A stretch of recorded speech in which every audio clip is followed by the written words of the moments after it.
Good morning, and today I want to just first of all say such a thank you to all those people who are working hard at this time and serving our nation in the place of putting their lives on the line. I know I've got some friends that are working hard and tirelessly in difficult conditions under the NHS.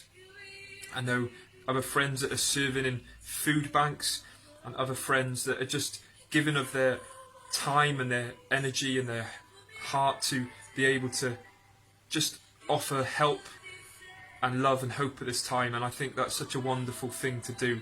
So I just want to honour you. And I've been going on my sort of daily walks of late, and on my runs and trying to get outside while I can. And whilst I've been going outside, I've been passing streets and windows, and I've seen the rainbow. Wherever I look, I've been seeing the rainbow dotted here and there outside care homes, outside children's homes, outside different homes. This rainbow has come to mean at this time, during this COVID-19, in our nation, has come to mean a sign of hope in the midst of a very trying and testing and dark time for many, many people. This rainbow is a sign of hope. And you know, long before it was ever used as a sign of hope for the NHS, or long before the rainbow was adopted by man for any purposes whatsoever, did you know that the rainbow is not man's idea or man's invention, as beautiful as it is? The rainbow is God's. It says in Genesis 9 that God says, "I set my rainbow in the cloud, and it shall be for the sign of the covenant between me and the earth." In Genesis 9. That when a cloud is brought over the earth, that the rainbow shall be seen in the cloud, and I will remember my covenant which is between me and you, and every living creature of all flesh. The water shall never again become a flood to destroy all flesh. The rainbow shall be in the cloud, and I will look on it to remember the everlasting covenant between God and every living creature of all flesh that is on the earth. God said to Noah, "This is the sign of the covenant which I have established between me and all flesh that is on the earth." The rainbow is God's rainbow. And I just want us to think this morning about the beauty of God's rainbow. The rainbow came after God had flooded the earth. And God flooded the earth because we're told that man had become so wicked that his thoughts and his actions were only continually wicked and evil.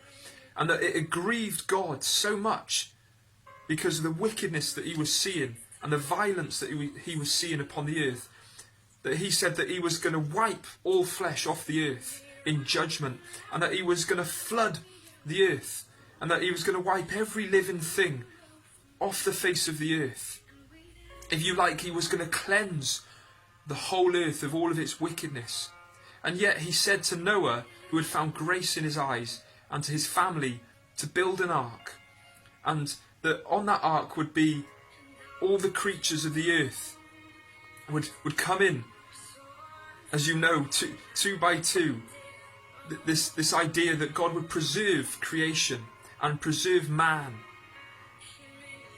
because God was going to start things afresh.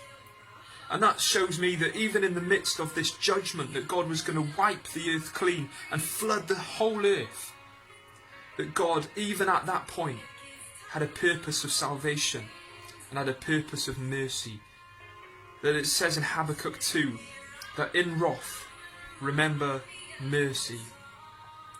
And God was going to remember, even in that time where it had grieved him, that he was going to remember mercy. And you know, we're kind of in a place of isolation, but there was one who was in isolation for a lot longer than us. Noah himself was commanded to go in the ark for his safety and his salvation. And he and his family and the animals were in the ark, it is believed, for about 364 days. We're told that heavy rain came on the earth for 40 days, then that the waters swelled on the earth, and the mountains were covered after 150 days. Then at the end of 150 days, God sent a wind to stop the water, and then the water started receding, and then Noah sent out a dove and a raven, and then after 40 days he sent out, they returned, and then he sent out the raven and the dove again, and after another 7 days the dove returned with an olive branch, and then after another 7 days the dove doesn't return, and then the waters began to completely dispel. So it's believed that Noah was on that ark for 364 days in isolation, and he would have had to hold on to the promise that God was in control, that God would not forget Noah and his family, and that God would recede those waters again. And yet in the midst of that isolation, God protected Noah, God preserved Noah, and God provided for Noah. And then Noah steps off the ark after 364 days, some scholars believe.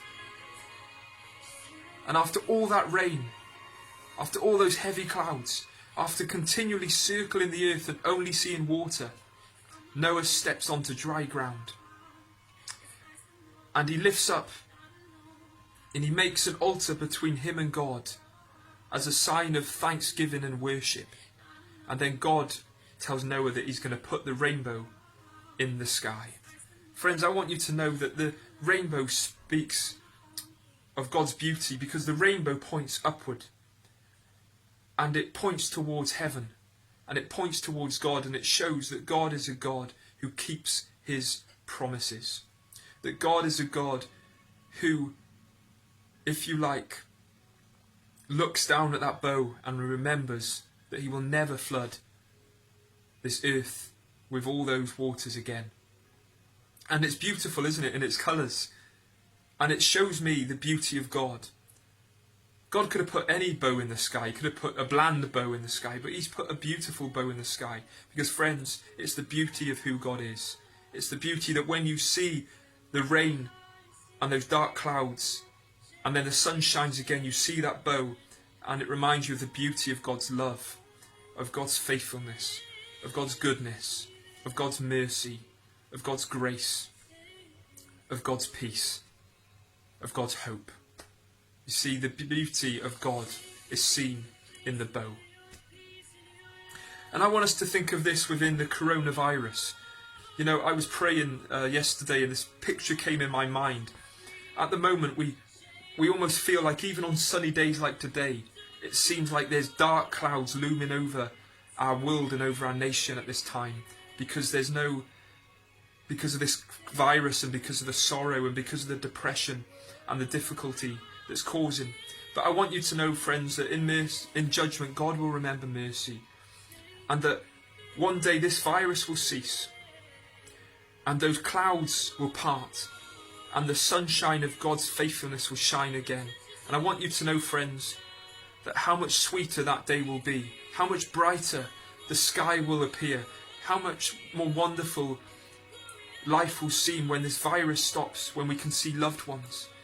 But more importantly, how much more beautiful will the church and the people of God be seen. What God has done in the darkness of the storm will shine all the brighter in the lightness of that day, God's rainbow.